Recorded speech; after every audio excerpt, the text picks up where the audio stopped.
Hey guys, Above Everest Joe here. Now I've had quite a few questions about kind of how you use the Everstryke Match. So I wanted to give you a quick walkthrough of just how to fill it up, how to strike it, and how to get the most out of it.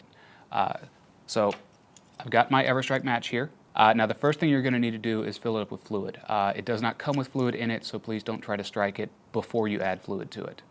I've picked Roncinol this time. You can use just about any liquid lighter fluid. Roncinol, Zippo fluid. In a pinch, you can use charcoal lighter fluid. It's going to smoke a little bit heavier, so I wouldn't recommend it. Don't use kerosene. It smokes way too much.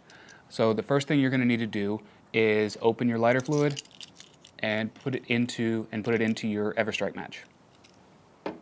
Now you're going to want to fill the Everstryke up about 3/4 of the way. You got to make sure that you leave room for the wick to go in, because once that goes in, it's going to displace a little bit of the liquid, and if you put too much in, it's going to pour out and it could be a fire hazard. So please make sure you fill it up a halfway, maybe 3/4 of the way at the most. Now once you get the lighter fluid in, you need to insert the wick and the striker and let it sit and soak for about 10 to 15 minutes just to make sure you get the wick fully saturated.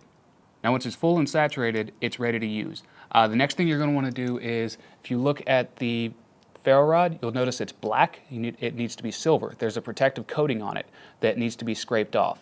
It's pretty simple to do. You just use the edge of the striker and just give it a couple of good downward scrapes, and it will scrape off, and you'll notice the silver coating. And once it shows silver, it's ready to go. Now, one key thing to remember is you don't want to let the Everstryke burn for more than about 10 seconds. Any more than that, and it's just like a candle, the wick is going to burn up. It's going to use all of the fluid that's stored onto it, and it's going to burn up. So you want to use about 8 seconds max, 8 to 10 seconds. You want to blow it out, reinsert it into the Everstryke, and that way it can resaturate and it's ready to use again in a few seconds.